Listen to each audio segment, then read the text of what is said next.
Hi, I'm Ken King, high-performance basketball coach, teacher, and the owner and founder of the Boost Institute for Learning, Literacy, and Growth. Welcome to Real Learning with Real People. These are conversations with real people. They're unscripted and they're designed to pull tidbits of information from people who are grinding right now to get the most out of their lives. Using a minimum amount of editing and a maximum amount of authenticity, we want to provide lessons that anybody will find effective, relatable, and entertaining. We seek to have guests that provide learning based on their life experience. Some are chosen because of their experience as high performers in sport, business, or education, and others because I felt they have meaningful lessons to teach and I wanted to make sure they have a platform to share with the world. The language in the videos can sometimes be mature, as I'm always encouraging my guests to be themselves. It's all part of making sure we do our best to give content that is authentic and effective, and you feel like you can utilize this real learning and connect with these real people. Today I'm talking with Coach Tony Blauer, and anytime somebody has a relationship with Sylvester Stallone or Chuck Norris, you probably want to listen. Tony's the founder of Blauer Tactical Systems and has created multiple groundbreaking concepts such as his Spear and Be Your Own Bodyguard courses, as well as his No Fear, KNOW training, which is a huge personal interest of mine. Beyond his accomplishments in combat-related communities such as self-defense, combat sports, the military, and law enforcement, he also possesses a very creative and curious mind that has created the cycle of behavior which I love and pass on to the best of my ability on the regular. You should definitely check him out at any of the links in the notes and learn online or in person with him, as you will not regret it. Tony's really fun to just riff with, and I hope you take away as much as I did from Coach Tony Blauer. Let's get right into it. And really, I'd like to start out by understanding a lot about where you come from, what your family life was like growing up, a little bit about your parents, that kind of thing. Oh, wow. No one's ever asked me this stuff. Crazy. Well, that's what I want to know. Wow. So which one first, or just ramble? Yeah, like ramble away. If I feel like I need to stop you or pull you back, I'll pull you back. Okay, I grew up in Montreal. Well, I grew up in Montreal, Canada. Where I actually grew up, people don't know, Chambly-Laval. You know, it's a suburb outside of Montreal. But I grew up in Montreal, which is kind of like a mini New York City. And I grew up in the 60s. It was, kind of like that idealistic suburban life like you see in a lot of movies where you got the crane shot pans in and it's a nice wide street and kids are playing and people are, dads are teaching their kids how to ride a bike, and like it was literally like that. The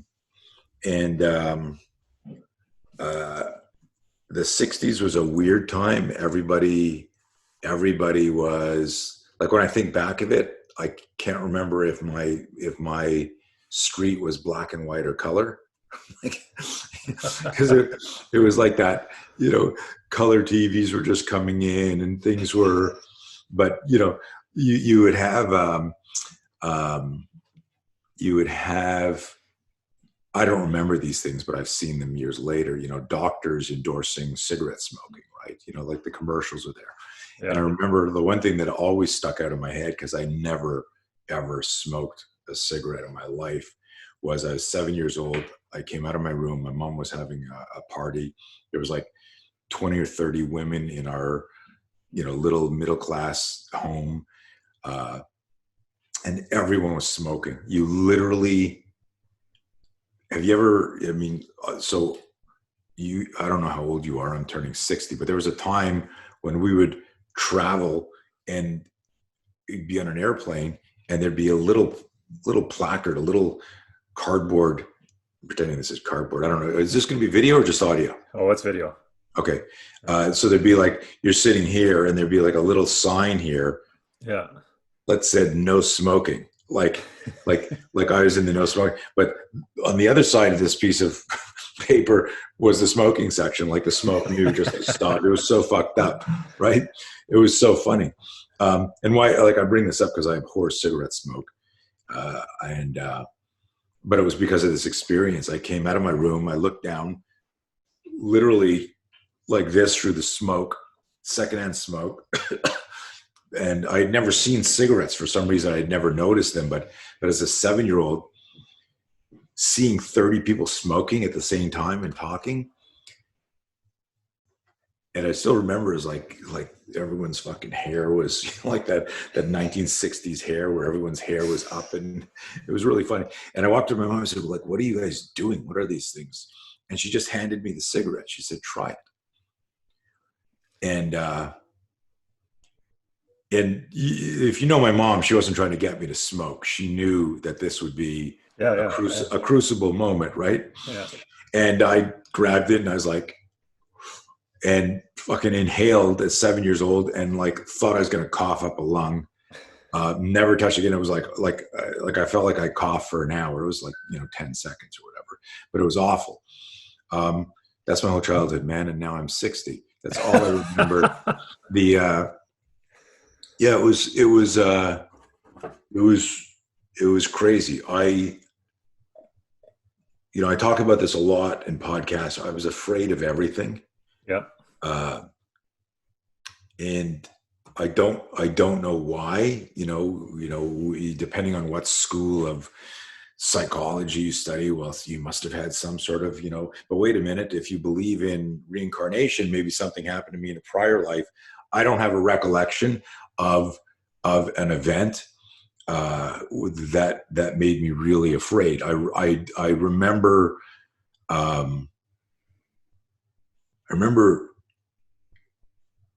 one day, it was elementary school. I went with a friend. There was these huge fields around our school and forest, and we just started exploring something that no kids do now, right? It's like all, I remember my son, who's 28 now, calling me one day when he still lived at home. Dad, come here. What's up? I run downstairs. Dad, check out this catch. He's playing Madden on a TV. Yeah. And I was like, and he's a good athlete. And I was like, you made me come downstairs to look at a fake catch on a computer. I said, get the fuck outside and go play ball. Like, it was like, This is great. Look at this. Like, and he's a good athlete, but it was just funny. But back in the 60s, so I remember seeing this trail behind our school, and I'm walking with a friend, and we got lost in the trails. There's no cell phones. We're like, I think we're like 9 or 10 years old, and we're walking, but we didn't even notice the time. Like, we're just like, it's almost like a video game, which is a weird example because I just made fun of it. But we're just like first person, keep going, and we had zero idea what the time was. And then I came to a place where it looked like,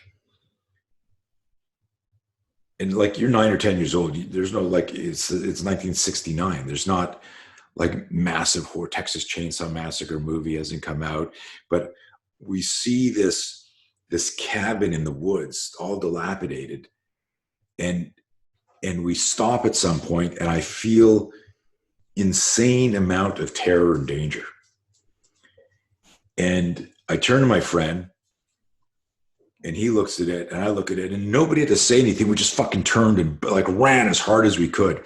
And we got deeper and lost in the forest. And we were gone for so long, and we were just like running. We were gone for so long. My mom had called the cops. When I finally got home, she's on the porch. The neighbors are out. The police are at our house. We were gone for hours. Yeah. And, and it was like an amazing experience, but I remember I remember getting in deep shit for that, right? It was the 60s. I think I should put my dogs. I got 5 dogs. They may be part of the podcast. Mine's been on it before too. But it's a classic thing in that generation. I don't know if it's the same now. Maybe we oscillate with that, because I've had scares with my kids, and you want to get angry, but then you're so glad to see them. Back in the 60s, I could see my mom was glad to see me, and then she got angry. It didn't go the other way. So I got in deep shit for that. But most important part of the story was, without having a direct experience, I knew that moving towards that bad shit had happened at that place in the woods. if you said to me, do you believe people were like tortured and murdered there, and so that was a secondary crime scene? I go, that place was so scary to me. Because otherwise, why wouldn't you? It's just two guys wandering in the woods. Anyways, Yeah. That was one example. But I was a competitive wrestler, gymnastics, tennis, skiing, competitive skier. I think you've heard me talk about some of those classic stories, and they're important because they're these massive epiphanies for me as I evolved into intuitive coaching. Yeah. And but I describe every endeavor that I did as I was a really good athlete. I got really good really fast. I had insane internal confidence. I could see something and go, I'll be really good at that. And then I would go do it and I get good at it. But when it came time to perform, I had this incredible stress about that. I hated any competition, and you could never tell from a body language point of view. And I always describe this when I'm working with athletes, that some people sabotage success by not showing up, by always being injured, by there's different things. I always showed up and went hard. Where the sabotage was I was so focused on how nervous I was competing or performing that I forgot what the strategy was to compete or perform. And so I could never hit the proverbial flow state. Right. Right. Did you, as you go back to being that like 10 year old age, if you had to describe mom in a word from around that time, what would it be? Or if it's easier to with full reflection now. Is she going to listen to this podcast? Probably not. Yeah. um, um, not because I don't want to talk about it, but it's personal. My mom and many people. Let me. It wasn't just my mom. We used to, in the 60s, like, and I don't remember when this changed, and I grew up in Canada, but teachers and principals could smack kids, right? Mm-hmm. Like there was an era when oh, you were teasing someone, go to the principal's office and you're gonna get the strap. Yeah. So I grew up in that era, and it was like, you fucked up, and it wasn't like, hey, like my kids, when I grew up, I never touched them. And I'm alluding to stuff, not because I want to talk about it, but this isn't a therapy show. Yeah. And I've gone through this. My mother raised me how her mother raised her, and her mother and I broke that cycle. Things were very heavy for me and my sisters. Right. And there was, but I want to share this. I can remember sitting around with friends on my street talking to each other about the beating we got, like as if it was like we were collecting cards. Hey, look what I got. Oh yeah, my mom hit me with a brush last night. Really? Yeah, my mom came after me. But it was so normal in the 60s that nobody said, hey, you guys, like, is this fucked up at all? It was, it just wasn't. Yeah. And I would like to point out that I think we should bring some of that back for society. I think people need to be punched in the nose every so often, metaphorically. And I'm not. Listen, some people might just go, "Blauer's a fucking asshole. I can't believe you just said that." I think you can just tell by how pussified the world is and how everyone complains that we don't have. There's no boundaries anymore. Yeah.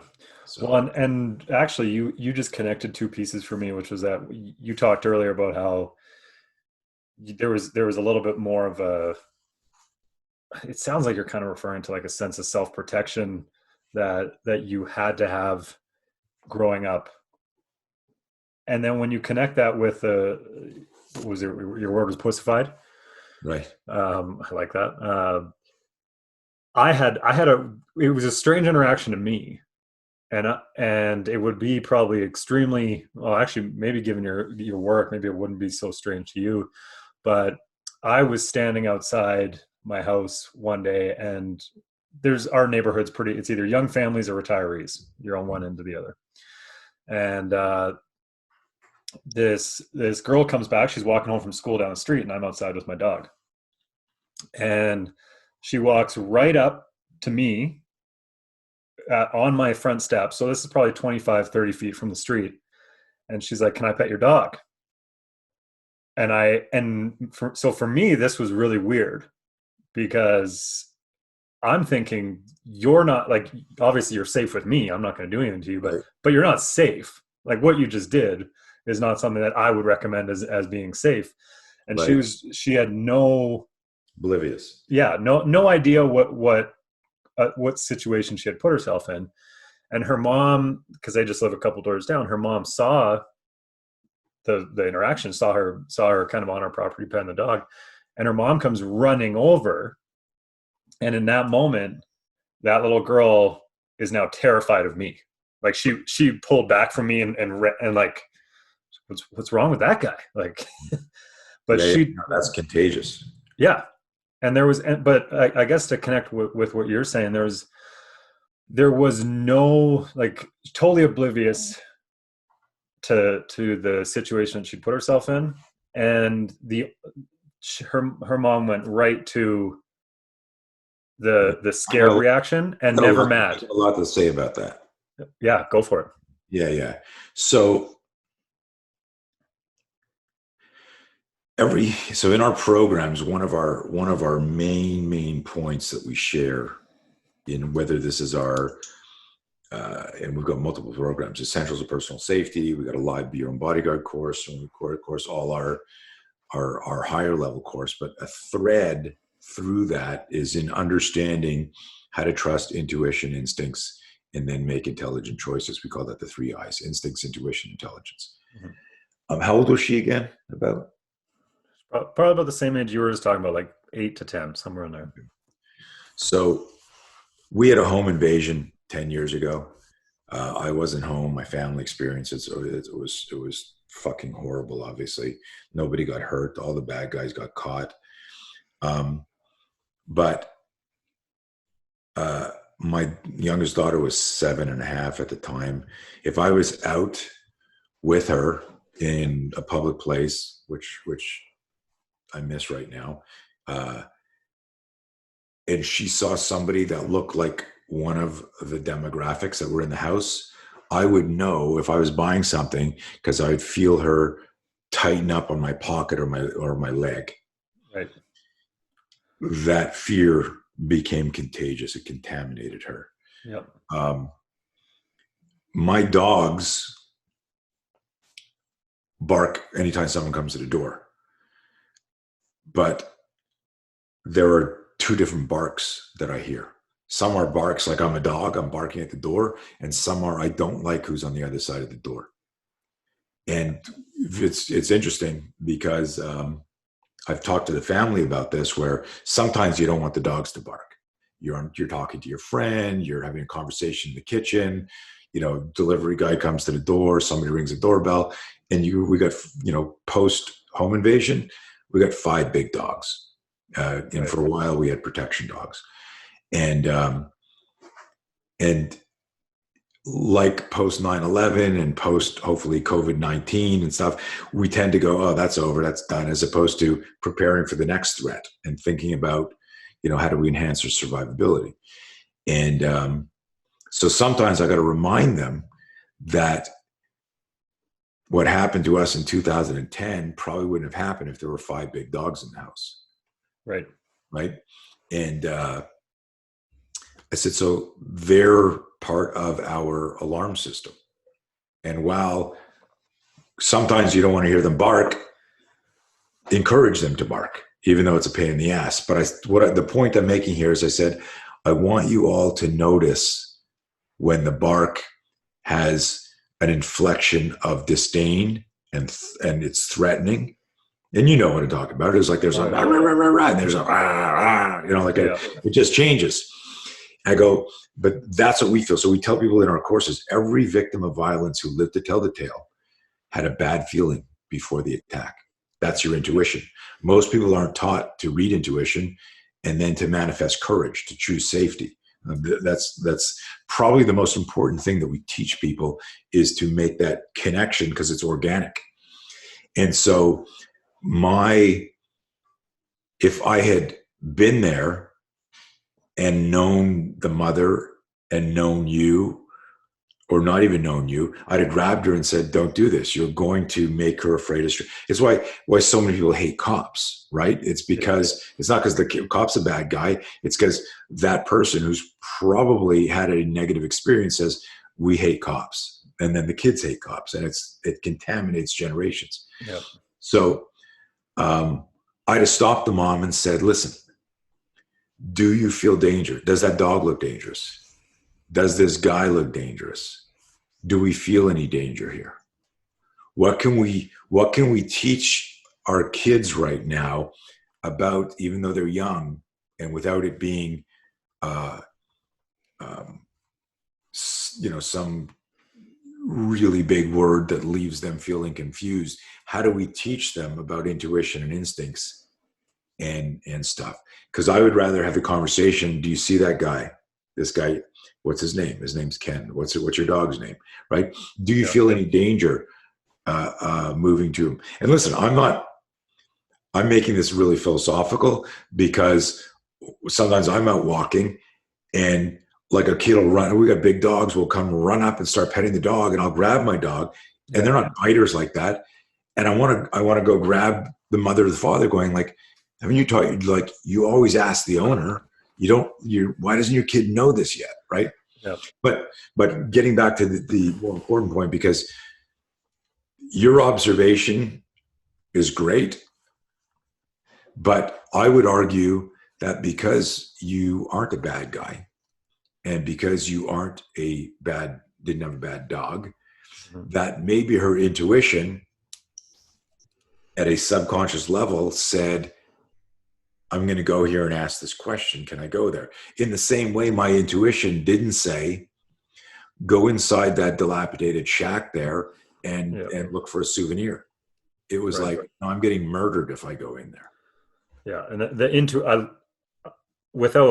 there's so much of your stuff that we could go into and make this a 4 or 5 hour probably episode and that kind of thing. And if by some miracle my girlfriend actually watches or listens to this, I talk to her about your elevator example on intuition all the time, and we've debated it multiple times, and I know you've probably done that exponentially more with different people about how she doesn't want to come off like a crazy person and that kind of thing. And I'm always coming back with the same, like, how many times has that happened where somebody's accidentally slipped and hit the stop button in an elevator?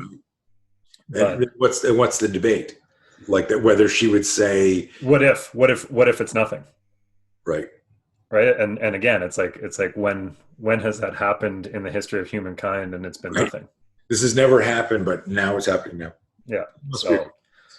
But that's the intuition side, I think, is really interesting to me. And it's interesting to me because if we go back to your childhood and now what you do now on a daily basis, that to me is one of the main reasons why I wanted to have you on this show, is because you went from being, and I don't want to put words in your mouth, but you described yourself as a pretty scared kid, to being somebody who's, I don't know if you were like an expert in fear or an instructor of management of fear. Right. And that is like that learning connection, I think, is awesome. So what happened? Like why from that to this? Well, that's not lost on me that the little kid that was afraid of getting beaten up, afraid of losing a fight, afraid of having the wrong answer in school, or not doing well in a ski competition or wrestling match. It doesn't surprise me, and it's not lost on me that my whole life is dedicated to understanding and managing fear and sharing it. I believe the greatest email that I ever got was from an indirect peer colleague of yours. He's a university professor in the States. His Right. name's Glenn Sunshine, lifelong martial artist. And it was an email I got almost 10 years ago where he had entered an online contest to win a spot at one of my combatives camps. And he says, hey, and he won the spot, and he wrote me a letter saying, look, I can't make it. Never met him. I said, I can't make it, but I just want to tell you an interesting story. He said, years ago, I bought your audio cassettes. Those of you listening to the word cassette will need to Google what a cassette is, or like, what did you say? It's like an MP3, but not. Miniature VHS. Yeah. So back in the day, VHS. Yeah. And so he bought my audio cassette called Cerebral Self-Defense, The Mental Edge. And it's all about at the time, my most important thoughts about managing fear and understanding fear and how to make decisions under duress. And I think I'll come back to this, probably if they had the same medical and scientific equipment they have right now, if they had tested me in the 60s when I was 5, 6, 7, 8 years old, I probably had a messed up amygdala. I probably had something that was just overreactive, because if I was born in the wrong time, and maybe this is like there is reincarnation, that I was born in a time where everybody was killing each other, and there were saber-tooth tigers and giant wolves, and there was a time where every potential encounter, right, in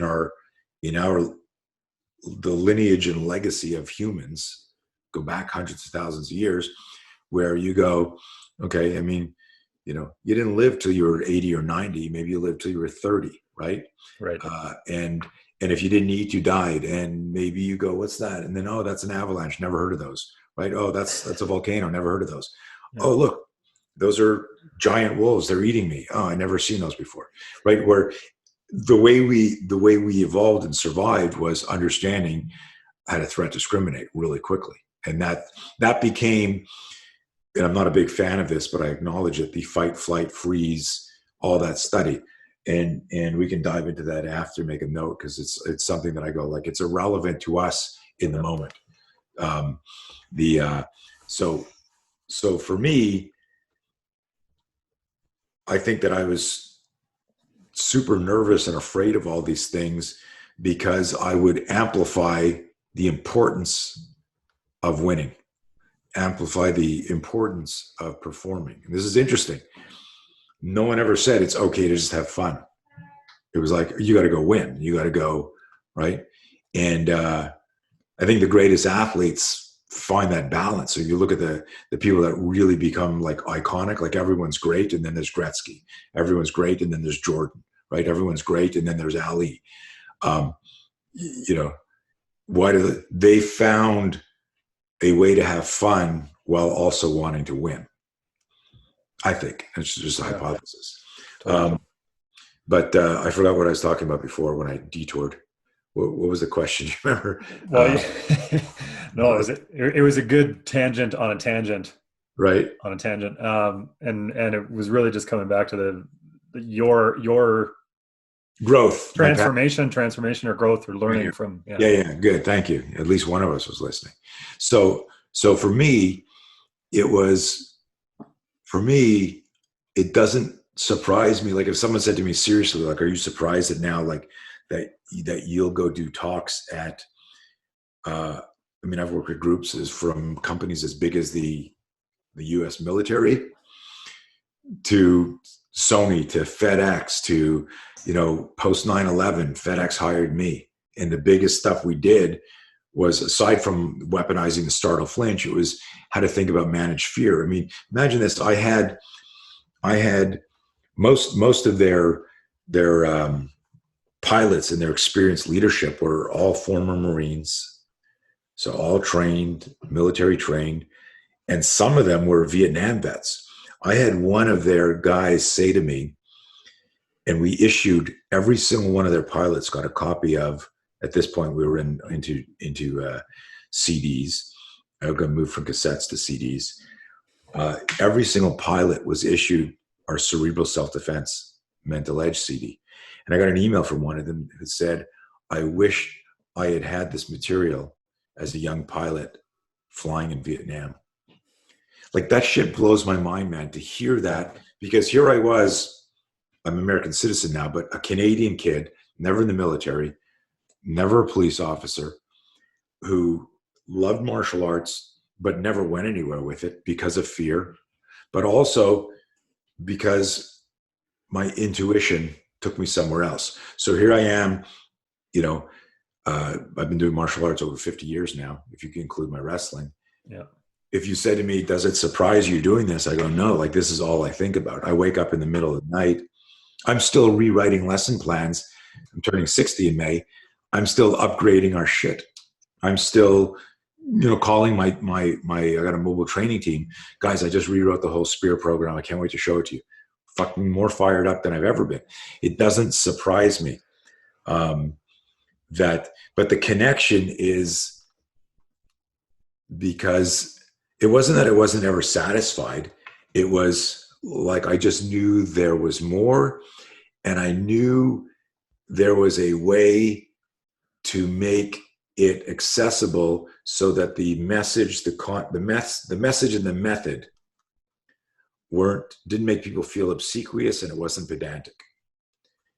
Gotcha. And I use the word obsequious and pedantic on purpose because most people have no fucking idea what that means.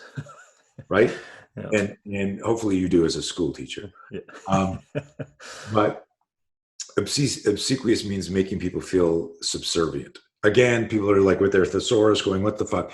I'm using these big words on purpose because that's what a lot of academics do.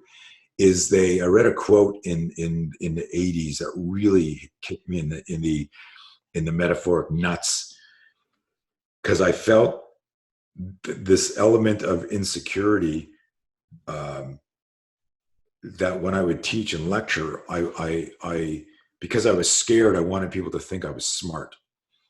And so I would, and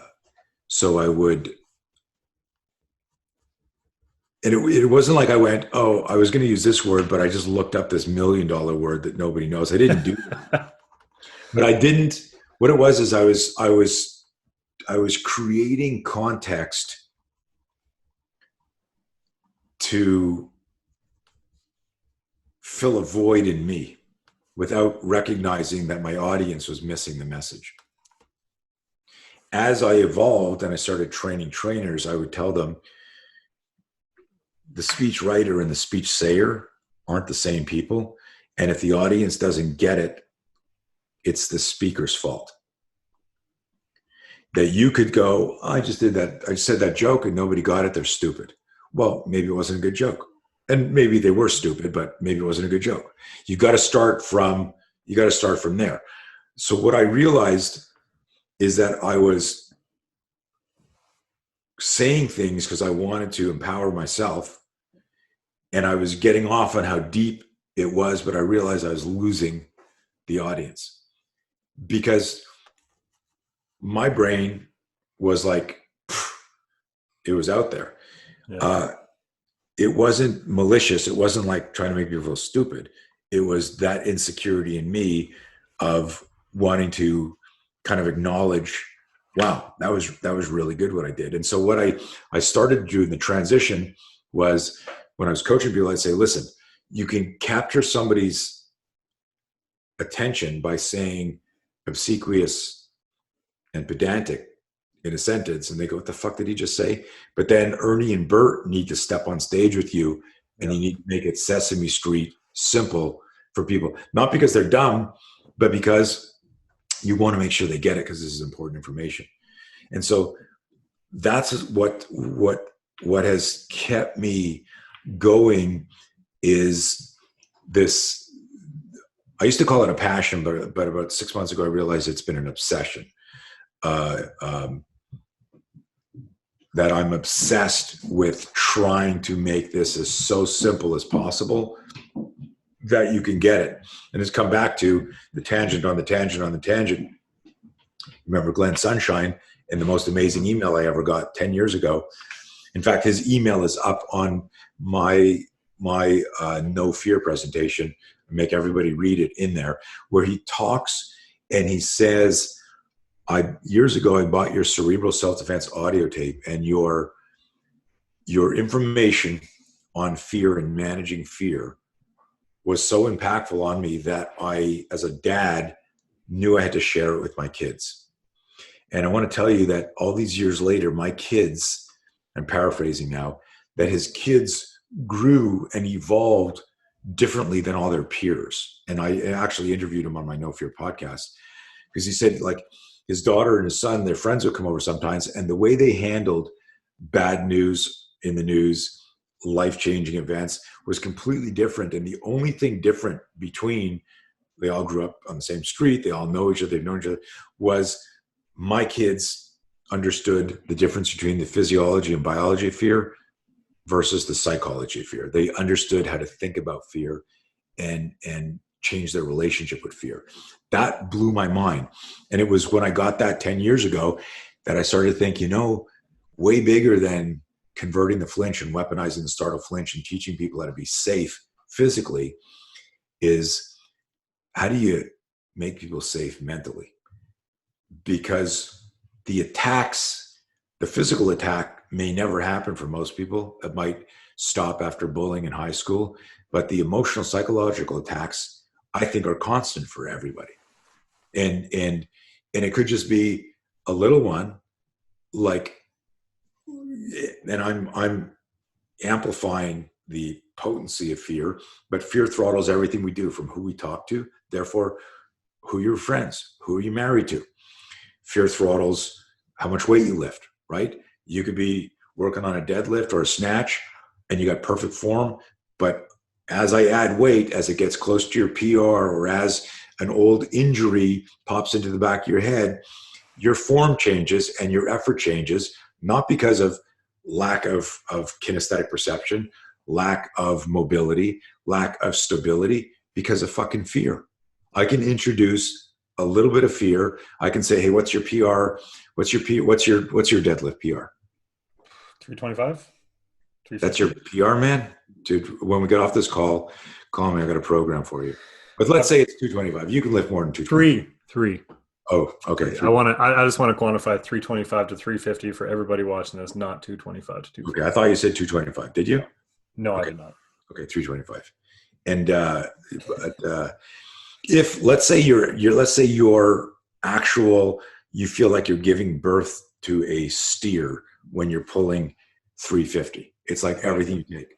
You're there, and I go, okay, I want you to do 350. And just as you line up and you're getting everything together and you got all your pre-lift ritual, a butterfly flits into, what is it? Is it flitting? I don't know. A butterfly floats into, I'm making up words, floats into your peripheral vision, and you're about to lift. You did your last, you're ready to go. Yeah. This butterfly floats, and you're watching, it's distracting you, and it lands on the bar. And you go, this butterfly is now added weight to what I think is my PR. I'm making this a cartoony fun thing, but as soon as we entertain the moment of doubt, we ignite the fear loop. And as soon as we have a moment of doubt, we create a moment of hesitation. And now you are out of the zone. You're out of flow. And maybe you pull the weight, but probably you don't. And this is a cartoony example. It's just a butterfly. Yeah. But it's if any of your listeners are serious coaches or athletes, this is fucking deep shit. Because it's that moment. I just heard there's a big UFC fighter, heavyweight, who just got had a home invasion and got in a fight. It's all over the news last night. And he's describing this as the scariest fight he's ever had. This guy's like 200 pounds, pro fighter, and he's fighting a 160-pound guy. He's fucking nailing him. He said this guy wouldn't stop fighting, and nothing was working on him. It was the scariest fight I've ever had. The guy didn't have a weapon, but here's like a pro fighter who's fighting for like title fights, describing the scariest moment he ever had. And because we've changed the ritual of the pre-fight ritual. The parameters. So Yeah. all the parameters have changed. Well, what's entered here is like in our no fear seminar, and anytime I do one-on-one stuff with coaches or teams, one of the talks we have is I go like, how much does fear weigh? What is the weight of fear? And they're like, what? I go like, I watch you warm up with a PVC pipe doing a snatch, and you look gorgeous. You get and then you get an Olympic bar, you look beautiful. And then you got 95 pounds and you look beautiful. And then 135, things start to fucking change, but you're really strong. And then, so it's when we approach the mental boundary that we entertain fear. And now the idea of the fear has added 2 more 25-pound plates in the metaphor. Yeah. This guy last night said, man, I can fight one guy, because at one point he says, he's yelling at him, he's hitting him, he's yelling at him, is there anyone else with you? And the guy starts yelling, Luke. So suddenly he goes, shit, there's somebody else in the house. And he looks at the camera and he goes, I can fight one guy, but like 2 guys, that's going to be a problem. Like, he's just decided, right? And so what he doesn't realize is that his fear of another person ambushing him weakens the execution of the moves he's doing now. Right. That's Zen focus. So this is what I study and this is what I do. Yeah. It's fascinating to me, and I fucking love it. Yeah, and you just brought up probably 4 or 5 different points all in that are really interesting to me. The first is that, well, actually, when you asked me my deadlift, it instantly made me think of 2 things that part of what you're talking about. One was the most I've ever pulled is 405. Nice. But I never. I just want to let you know that I pulled 405 in a butterfly. I'm going to close my office door, but hold that thought.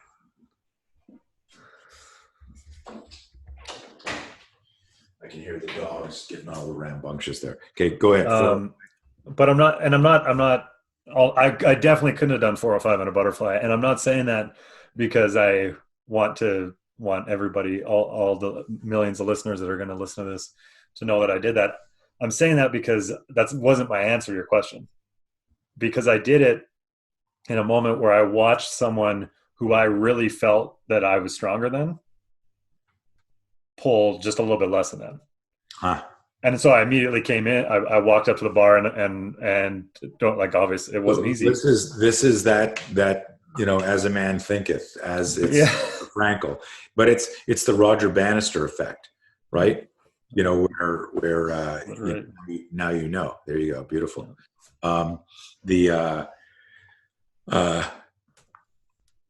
of my students did this once, because we get deep into part of the potency of our course is connecting the physiology and the physicality and the psychology.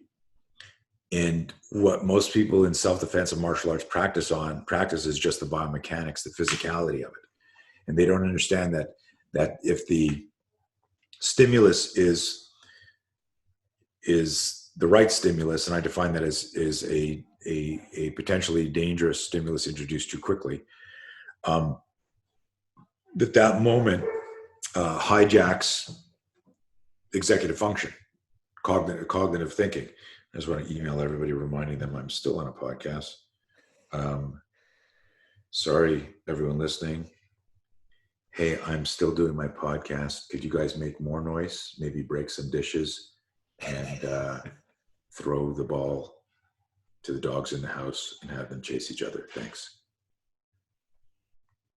One last thing. Also, please start vacuuming the house. That'd be great. I'd also like lunch ready at 11:30 today. Thank you. Sleeping on the couch tonight, man. Yeah. I'm showing off for you guys, and now I'm gonna get in trouble.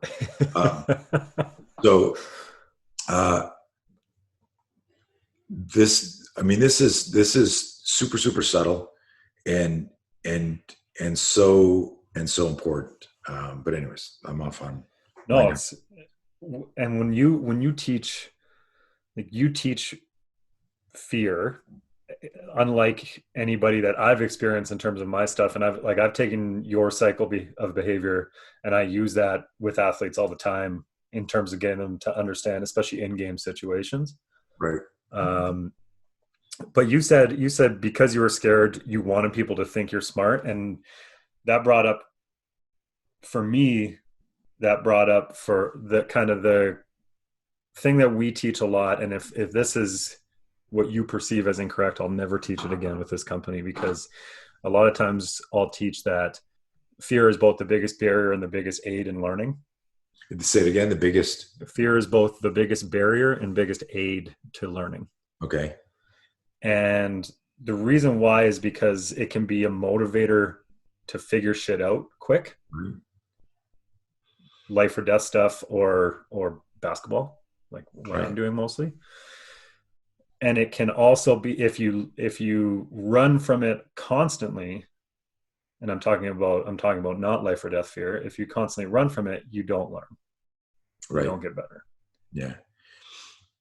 And I wonder, because you mentioned it earlier too, when we talk fight, flight, or freeze, I've referred to that in the context of learning, because in the sense that when fear rises, and by rise I mean the physiological symptoms of it rise within you, you have a choice to fight that fear, and choose to try and find some learning. Right. Or you run can from you can run from it, and you probably won't get all that much better again, and not life or death scenarios, because if it's life or death, then you might be exactly what you want to be, which is alive. And you might freeze. And what I compare that to in the context of learning is just being there but being absent. So the student that shows up to class but is on their phone or doesn't listen, the athlete that shows up every day and goes through the motions in the weight room, goes through his motions on the court, the employee that does so on and so forth. But you're not a fan of fight, flight, or freeze. No, and so I like how you're using it metaphorically. It makes sense, Mm-hmm. but where it just being a contrarian and a stickler Yeah. to talk about this is you can't have the same definition if it doesn't work in both scenarios. And what I mean by that is you can't say flight running is great if, like, when I ran from that house, that saved my life. Mm-hmm. There was a creepy guy in there that would have, raped and tortured us and killed us, right? Right. That there was evil. There was something so dangerous there. I don't know that I've ever felt that. It was, right? Yeah. Was it imagination? Was it like the choose safety model that we teach says when you choose safety, you're safe. And if you choose safety and there's no threat and you're able to evaluate, you're still safe, but you trained yourself to be courageous to look into the danger. It's a much deeper, robust model than fight, flight, freeze. Yeah. Two things that I want to say about this, because this is kind of deep and interesting, and I've never talked about this before because no one ever gave me that example before. Mm-hmm. You said in one example, hey, if the flight metaphor is you run away from risk and danger. And so we don't know, you're talking to your athlete, why you choke on those free throws is because you don't practice like Kobe and Jordan, and you've got that potential, but you come in late and you think you're just because you're gifted that you don't have to put into work, and everyone needs their 10,000 hours or whatever metaphors you're doing when you're doing your hoorah speech. Yeah. And so as a psychological framework to explain in a case study for future athletes, you go, I actually coached so-and-so who never made it, and now they're flipping burgers at McDonald's because they chose flight instead of fight, right? Correct. But don't forget that sometimes flight will save your life. That's the conflict. You I like can't, that. if you're talking to intelligent, intuitive people, you don't want this is really good here, but don't apply it over here, because like running towards that saber-tooth tiger, you would have died. You should have trusted. So fight and flight and freeze are from the physiological, psychological perspective, are the subconscious responses to danger tied to our, survival system.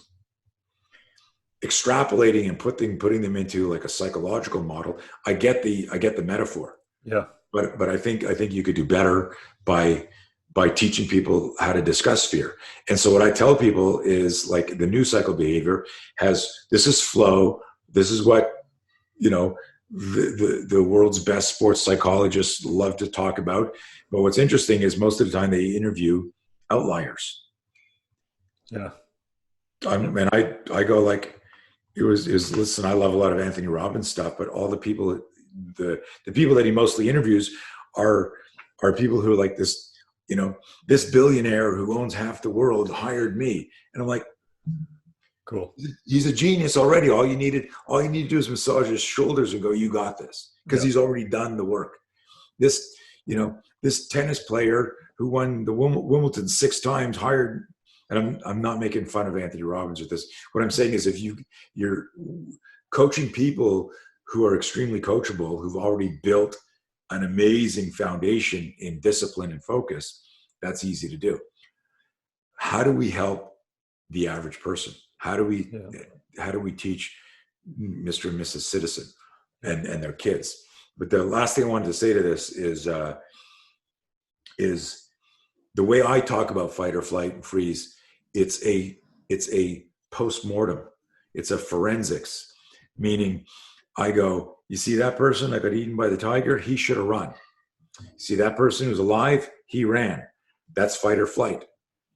These animals froze here. See this guy here? The bear is sniffing him and didn't eat him. He's freezing, and now the bear doesn't know what to do. He's a little confused because he's not fighting and he's not running. Mm-hmm. And he leaves.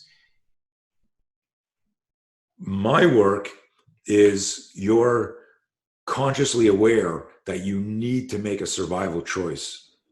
How do I look at fear? How do I change my relationship? And my work is only about understanding the psychology of fear, the conversation in your mind. The person who's running is scared shitless, but they're not scared because they're running.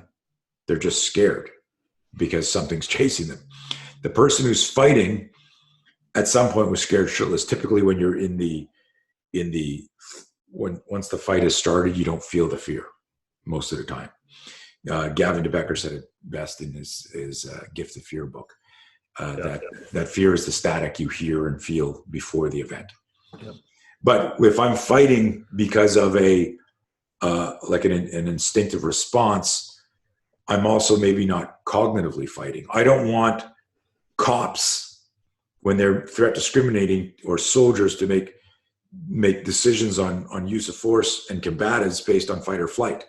I want it to be responsive based on threat discrimination, how much danger I'm in. And that's what I want. The metaphor is here. Self-defense and self-reliance can adopt that same equation, that same formula. Yeah. Business is in danger now. I'm scared. I need to fight. My business is in danger now. If I fight and go after it, I'll lose my family. We're going to get divorced. And this is a money pit. I'm going to lose everything. I've got to leave. Like now but it's not a fight or flight. It's like I made a cognitive choice by facing my fear. Yeah, absolutely. And I think that's the skill in my mind, where it's the physiological fear response is going to be similar in an untrained psyche to a physical threat or an emotional, mental, social threat. Right. Fear. The fear spikes. Most of us create fear spikes like doing this. Yeah. We're just here, and all of a sudden, I'm dealing with some like serious nerve pain in my legs. I've got a neck injury and some back stuff and some stenosis, and every so often it feels like someone stabs me in the leg. And I'm doing all this manual work because I don't really want to go have surgery on my spine. And I'm doing, and sometimes it doesn't bother me, and sometimes it does. And when I'm moving, like I go for a walk, I feel good. Like I'm bouncing around, like I'm 20 years younger. So it's not, knock on wood, continually getting worse or constant. But I'll be sitting here listening to you, I'll shift, and all of a sudden it's like someone stuck a dagger in me, and I'm trying not to flinch. I'm focused on the conversation and everyone listening to this. But every so often my mind grabs the pain and it starts a movie. And the movie is, what if this gets worse? And what if you go to the hospital? And what if they fuck up the surgery? And why are you scared to get the surgery? Well, it's because and now I can consume 15 minutes and turn that into the trailer to my fucked up back movie where I'm the victim. And I use this movie metaphor because you said that if the stimulus can be physical threat or it can be emotional, psychological threat, I want to go deeper on that and go, we are attacked every day by unsolicited thoughts of fear. Mm-hmm. Am I getting divorced? What the fuck's going on? Is my business going to be successful? Am I getting that raise? I wonder if we're going to win the game. I wonder, all these thoughts, and depending on if it's a negative thought, how much you invest in it, that becomes a movie in your mind where you're the screenwriter, you're the producer, you're the director, and you're the star. And you're the star in a movie where you're victim number one instead of fucking action hero who saves the day. But in every action movie, the hero has to get kidnapped and threatened, and something bad happens, and then you figure out how to win. And that was the acronym that I used on Michael's show that really went viral, where he put that picture out, false expectations appearing real, when I'm visualizing a future event that is negative in my mind that immobilizes me in the present. So I just wanted to really go deep on that, because like this is the thing, is when we change our relationship with fear, we change our life. The fear spike that you were alluding to, that physiological change, this is what my system does. By teaching people how to identify that more quickly, we create self-awareness. And when we go, shit, I just got that fear spike. What was that about? I just got a toothache. Oh my God, I probably need root canal, right? And we have this thing here, and we forgot that we had popcorn last night, and there's a piece of popcorn stuck on my teeth, pushing on my gum. Yep. But I leave it there for whatever, and I start this whole root canal movie. And then I've robbed my life of those 5 minutes or 15 minutes or 2 days or whatever. But what I want people to understand is that self-awareness piece that says, when I get a fear spike, I need to investigate. What that does is it circumvents this domino effect of doubt creates hesitation. Hesitation creates fixation. Fixation unchecked leads to some type of anxiety. Anxiety, not in the clinical sense, I'm not a therapist, although I do train and coach several therapists, right? Yeah. Which is amazing to me, right? But but you understand that if I dwell on something, fixation, that becomes anxiety. Anxiety doesn't mean panic attack.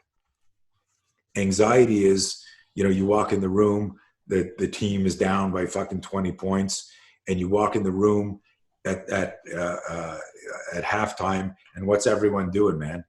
They're down 20 points in an important game. Are they high-fiving? Are they, doing TikTok and Instagram? Are they sitting there knowing they're fucking up and they're maybe about to get shit, depending on what type of coach you are? Yeah. Even if you're like an amazing coach, they're still sitting there because they're humans, forlorn, slumped.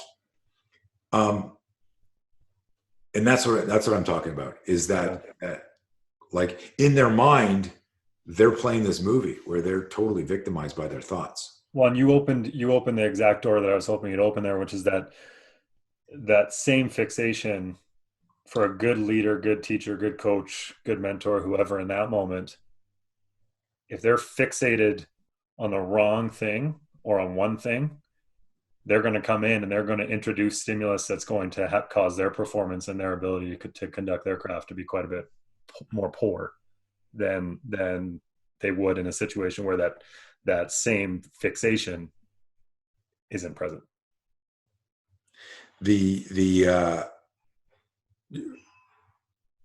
My brain was distracted there. I heard what you said, but you talk about coaching and leadership and stuff like that.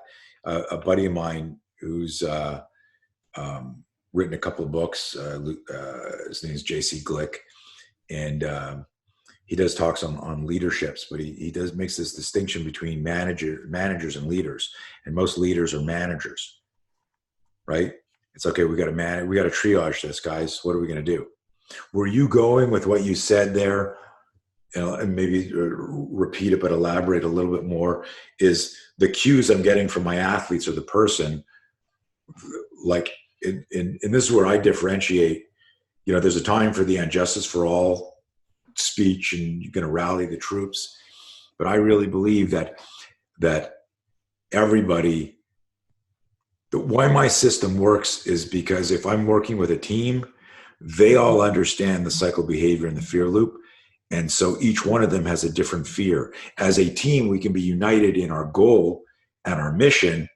But if you're on the bench and you're a key player and you know that you can handle the pressure, but you don't want to tell me you pulled a hamstring because you don't want me to pull you out of the game, Yep. Right? Your fear is different than the person beside you who is thinking, the one game my mom comes to watch me play, I'm sucking and we're losing.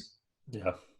So I'm saying, come on, guys, work as a team. And you're going, should I tell coach about my hamstring? And the guy beside you going, I looked over at my girlfriend and she was on her phone. She's not even watching me play. Yeah.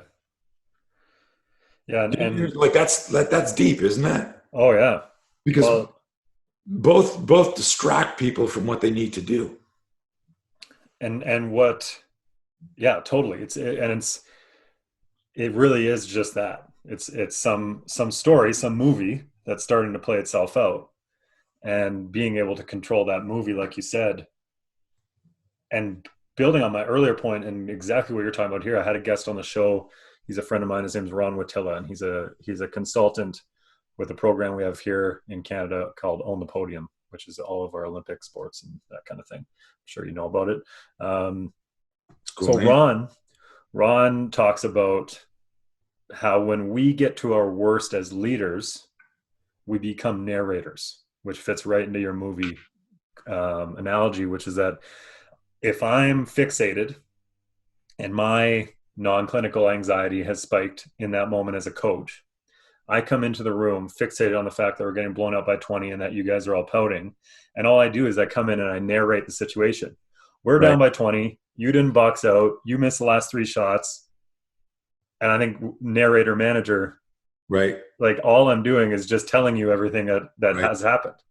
I'm not problem solving. I'm not being active. I'm not actually interacting with you. I'm not in a moment where I can actually think about those individual fear moments that everybody in that room's having. Instead, I'm just narrating the story of what just happened in the first half. And now I'm not leading anymore. Right.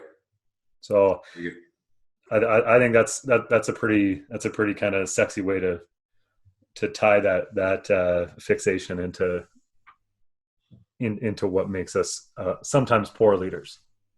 And I want to hand off the baton to the individual listening to this. You need to lead yourself. My biggest thing is I had a guy do our No Fear course, send me a message going, I've had anxiety for years and I think it's gone. Is that possible? And I was like, why not? But because in his mind, it was like, it can't be as simple as a light switch. Yeah. When you change I said this before a few times, when you change your relationship with fear, you change your life. My program doesn't eliminate fear. It just changes your perception of it. Now fear becomes a co-pilot as opposed to a backseat driver.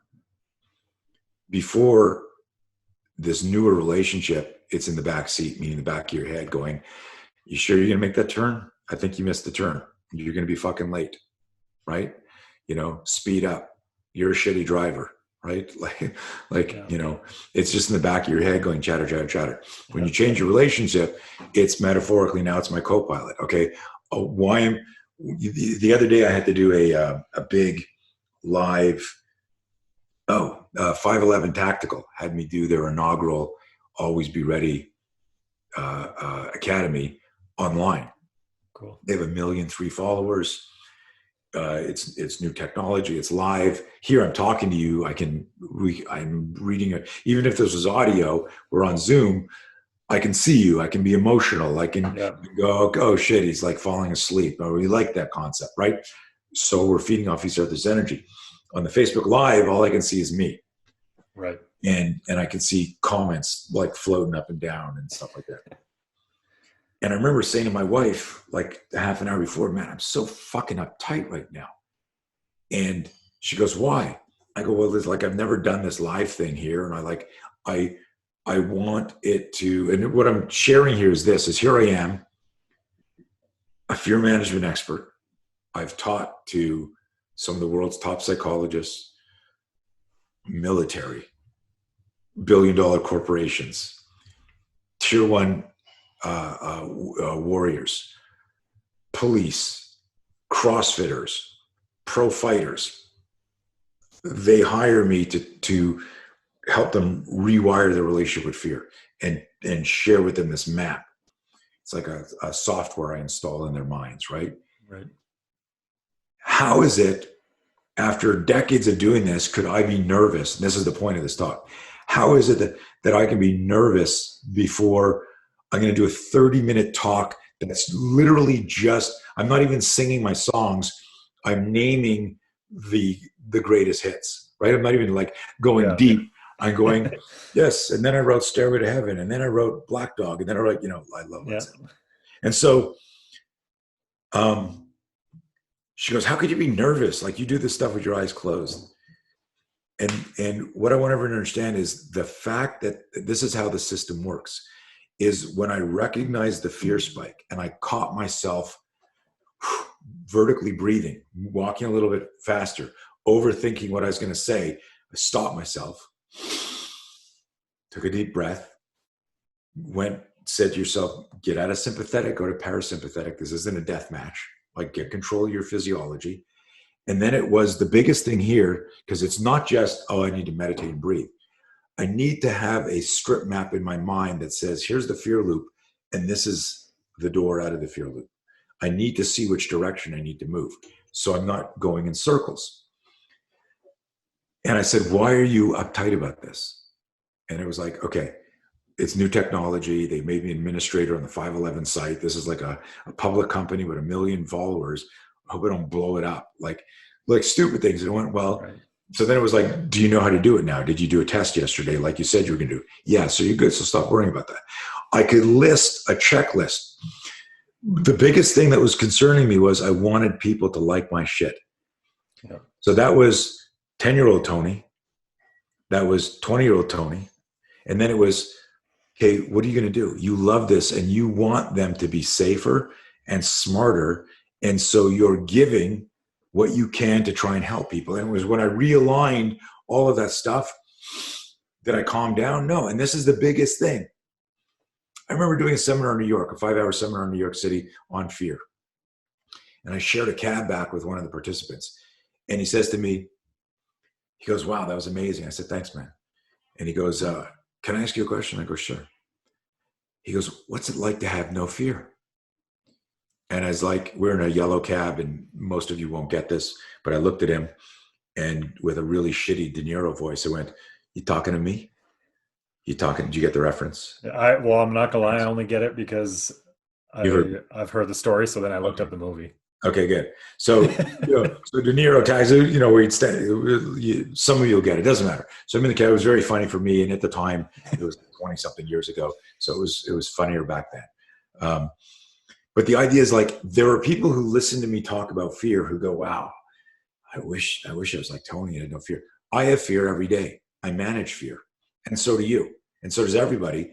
And what I explained to this guy, I said to him, without telling the story again, I said, the difference between you and me is when you get a fear spike, you entertain it and start the movie. And then I bump into you a day later and I go, dude, what's the matter? And you go, oh, nothing. And I go, come on, man, I can tell body language is like 60% of communication. What's up? I don't want to talk about it. It's stupid. And then it's like, well, how long have you been worrying about this? Oh, for 3 days. Well, just go to her and say, hey, did you see this? Or do you know that? Or doc, can you look at this? Or coach, I didn't want to tell you this, but I rolled my ankle, but I still want to play. No, we're going for an extra. And people like and I use this metaphor of like, you can't get time back. And because I teach self-defense, I go, that's like mugging yourself. Someone mugs you, they take your wallet, you can't get that back. You're mugging yourself of time when you're living in the fear loop. So the biggest gift I can give anybody is how to identify that, create the self-awareness for when the fear spike happens. And then when you acknowledge that, that's when critical thinking starts. And you go, well, what are the things I need to know? And the biggest and the most important thing here is to recognize that just because you have this system doesn't mean that the fear is gone. It can still be a hum or a buzz or an adrenaline. And in many cases, you don't want the adaptation to change, that you want that there. So when I feel like if I'm about to do like a big talk or event, I have like a buzz through me, and some people who are uncomfortable with public speaking, which is considered for many the number one fear in the world, not getting dragged to a secondary crime scene and tortured and then murdered, which I think would be more scary. But in the like that buzz, I still check in. I go, man, you're excited for today's call. I'm not nervous about it. I'm excited about it. Right. And I can start the negative talk. I can start the false expectations appearing real. What if I come off stupid? What if I don't sound good? What if I forget, what? And I can go on and on and on, but it's changing that relationship. The neuroplasticity involved in manifesting courage is every time you get a fear spike, you stop and you choose safety. This is the model that we teach. You choose safety. How do I choose safety? By investigating what created the fear spike. That will start the adaptation and the courage and the cognitive function of, I'm now going to look into this. And this has nothing to do with fight or flight. Nothing to do with it, because it's the psychology, not the subconscious survival reflex. Yeah. I know all this stuff. I could walk outside and there's like 8 guys with machetes there. I'm going to fucking run. I'm not going to open up my phone and open the cycle of behavior as these guys are approaching me. My body's survival reflex is going to go, get the fuck out of here now. And I'm going to run. And when I barricade myself and I'm going, holy fuck, there's 8 guys with machetes outside. Now I'm going to go, dude, you're in the fear loop. What are you going to do? Right. Release the hounds, get the guns, get your machete, get your, that's what we need to teach people. They work together. Fight and flight and freeze are, again, they're post-mortem. When somebody looks at that, the event has already happened. I want a metaphoric software that helps me navigate. And so I make sense of those choices before I just start running or fighting reactively. Yeah. And I think you kind of came full circle there. And I taught adapted physical education at the college level for a year. And it's really interesting stuff. It's all anything from injuries or anything that's happened at birth or anything like that. And in that course, we talk a lot about unexpected and unfamiliar differences. I think when you talk buzz and what level that buzz of fear is, right, I think it's very much that unexpected and unfamiliar difference. And the way that we teach it in adapted phys ed is that I go to the doctor's office and the door opens, the doctor rolls into the room in a wheelchair. I'm going to have a reaction that's different than the doctor that I'm used to seeing who's not using a wheelchair. Right. And it's the same thing with if we come all the way back to girl walking up to me outside my house. It's if there's an unfamiliar difference, we're going to have a different reaction. It's about trying to, again, to use your term of neuroplasticity without going all the way into that. It's about trying to create preparation for the variety of differences, so the buzz is something that maybe we can grab control of a little bit more regardless of the situation, is how I understand it. Yeah, I mean, if you change your relationship with the buzz, you go, hey, when I get a fear spike, it's an opportunity to, without getting foo-foo and touchy-feel, it's an opportunity for me to self-actualize, an opportunity for me to grow.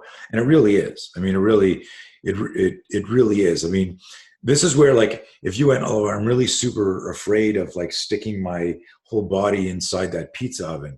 So should I do that to grow? No, you'll burn there. That's where fight or flight will kick in. This is where your body's survival system is going to it's going to intercept your lack of situational awareness, right?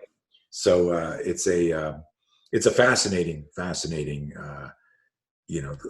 the brain and all that stuff. And that's why, our whole thing is, I wrote a piece a few years ago on physiology before physicality, because that shit will hijack cognitive function if it needs to. And so that's a whole other conversation. It's like, I could tell, and this is how we built our whole self-defense system, is back in the 80s, we had all these force on force scenarios we're doing, and people would say, well, I'll do this because I'm trained in this. And then they never did it. And I would, as an intuitive researcher, observing all this, I go like, how is it that street fighter, that taekwondo guy, that boxer, that karate guy, they thought they were going to do this? Because we would ask them, if, in a scenario like this, what would you do? People's unconscious or conscious bias would say, like if you were from Scotland, you like headbutting. I go, guy comes up to you and he walks like up to you nose to nose and he goes, give me your fucking wallet. You go, whack, I'd headbutt him. And then I go to this boxer, I go, guy comes up to you, goes to mug you. I'd hit him with a body shot and then hit him with an uppercut. Like everyone who practices the physicality first will answer with the unconscious or conscious bias. That's based on, of course, muscle memory doesn't exist, but the myelinization of the neurotransmitters has said, this is what I'm going to do because that's what I practice most. Right. And so when we would put them into force and force scenarios, they never did what they were going to do, because my role players were so good, we would hijack the limbic system. Yep. The next thing they know, there's like a flinch, a push away danger. And of course, the boxer would be throwing shitty punches and the grappler would do a shitty tackle and try to underhook, overhook. And you would see gross motor versions of their complex motor skill set, but it wasn't like how they thought it was going to happen. And I would say I watched this for like a decade and I'd be like, fuck, this is so cool. And this was the unconscious conundrum that I was trying to figure out. And what I realized after 10,000 hours and 10,000 reps times 2, it was the intersection was how people managed fear. That the correlation between their efficiency and their effectiveness was how they managed fear. Pre-contact fear, in-contact fear, post-contact fear, right? Yeah. Amazing shit. Yeah. No, that's, I like that a lot. I like the connection to that. That's beyond, and we talked about the differences and the fight, flight, freeze, but that's beyond physical threat. I like the physiological connection and how that ability to produce a positive result is your connection with that loop and that response. Well, it's if we go back to Glenn Sunshine saying my kids grew up different. Literally, his email said, "Thank you for helping me raise my kids." Right? I mean, how amazing is that? Like a dad saying, I get goosebumps just now. Like 10 years ago, "Thank you for helping me raise my kids" was the summary statement. And that's what I tell like parents and coaches and stuff like that. I'll write a book one day that goes like cheerleading isn't coaching, because most coaches are cheerleaders. Come on, you can do this. Fuck, come on, let's go. I know you got more in you. Like, there's a time for that, but that's not. Why are you afraid right now? Yeah. What is holding you back right now? And to me, that's That's the more important. If sports is the metaphor for life and a coach is preparing people for life, then coaches need to coach. And I define it, the journey that I tell people is technician, trainer, coach. Most coaches are trainers. The technician is biomechanics, movement patterns. The trainer is the rep scheme. The coach is, my job is to enhance your performance. And something is holding you back. And it's fear. The only reason therapy exists is because of fear. You know, if you eliminated fear, yeah. Right? Yeah. And so what if we change people's relationship with fear? So we went, well, we can't eliminate fear, but we can, modulate it, and we can manage it, and we can understand how to use it as an organic resource, so it becomes our fuel. And so when you were talking earlier about the untrained person, the trained person, I asked the question, what's the difference between an untrained person and trained person with respect to performance? And the untrained person freezes, the trained person chokes. Yeah. So can somebody freeze? Like if I freeze, yeah, they don't know what to do. But what if we taught everybody, you're going to face an ambush in a relationship, in business, in the street, in a sport, and the ambush can be an unsolicited thought, or it can be a sudden move by a player in that game. Right? Yeah. Yeah. And how you handle that, and this ties back to the origin of my SPEAR system, spontaneous protection, enabling accelerated response. How do we weaponize the startle-flinch? Was, it's not about whether or not you're going to flinch. It's how quickly can you convert it and go from a primal position, primal state, to a protective, to a tactical. So that evolution, just like technician, trainer, coach, that's the journey. And the conversion of the flinch goes from primal, what does your body want to do prior to any training, to protective. I'm pushing away danger. That's the doubt phase. That's the, why is this happening to me? I don't want to deal with this, push away, to the, I need to get tactical. And the only way to handle a close quarter threat is to move right into it. Right. Well, and that first part, that understanding that you're not going to not feel that way. Right. Right. That's especially in teaching and coaching and learning and that kind of thing. See a lot of people that just, I want to be prepared for everything. And I'm sure you see that too. I want to be prepared for every possible blank. And that's just not realistic. No. But what you can do is be prepared for every fear spike. Yes. Yeah. That way you don't need to know what the stimulus is going to be. You just need to know what you're going to do if you get scared. Yeah, how to manage that physiological side. Yeah. And some stuff. So there was a time where you ran across the street without paying attention, and your mom or your dad or whoever raised you grabbed you by the shirt, yanked you back as a car sped by, and you had a fear spike and you were scared, and they were like, are you crazy? But through adaptation and stress inoculation, you don't now, run across the street. You've learned to adapt to the fear of oncoming traffic. And if you learned it properly, and we go back to the girl story, she's now afraid of you and strangers. Yep. Or maybe her mom realized she overreacted and said, listen, I was listening to the guy Blauer talk about instincts, intuition, intelligence, and here's what I want you to do. And as you get older, whatever.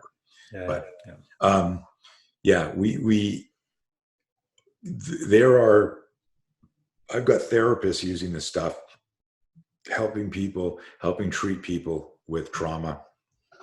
And the feedback's amazing because it's not obsequious and pedantic. It's simple, where they go, oh, so doc, I'm in the fear loop and I need to move here by thinking about this. And they're like, yeah. And they go, okay, I can do that. Baby steps. I'm going to crawl, but I know where I need to move. I'm not doing some weird exercise that doesn't, movement is like movement is mental. Movement is mental. I say that. I don't know why I forgot what I was going to say there, but movement is mental. That our quads and our feet don't go, I'm going to go for a run. I say I'm going to go for a run. And then neuromuscularly I communicate and I tell my body, get your fucking shoes on and go work out. Yeah. I think your next t-shirt might need to be, don't be pedantic. Wow. Yeah. So I know that I'll sell one of them to you, but I don't know. Dude, I Any, have a, no, I got yeah, let's another roll. podcast. Yeah, I just have one question. I ask everybody, what's if you had to pick a key to learning, what would that be? A key to learning is to be coachable, is to tell yourself that to be the best version of yourself. You know, I hate when I read someone goes, I'm living my best life, but to live your best life, I just hate that expression for some reason. But to actually self-actualize, meaning become who you potentially are designed to be in terms of passion, dreams, obsessions, you know, beliefs, um, you need to want to learn. If I don't know what a word means, I look it up. If I don't understand something, it'll go through a filter. Like, is this important to me? Might this be important to me? But it's no different than I get a fear spike. I need to research that. What triggered that? And that becomes my education. Cool.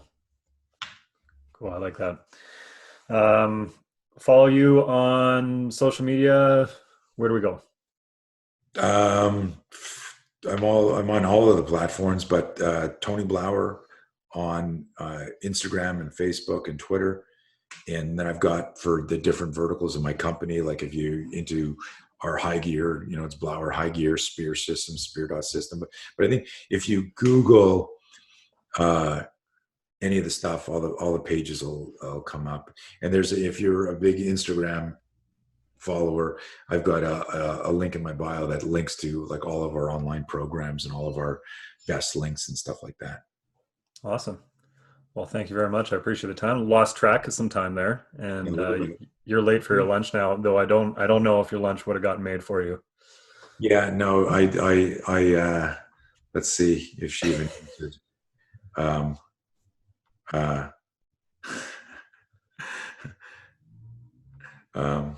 no, I can't read it. My wife answered. Yeah, I'm in big trouble. I'm really in the fear loop right now. Thanks a lot, man. Yeah. Well, an hour and a half later, I put the fear manager in the fear loop. So There you go. Good job. cool. Hey, this was fun, man. I appreciate it. Yeah, really cool. Thank you very much. Take care. Okay, be safe.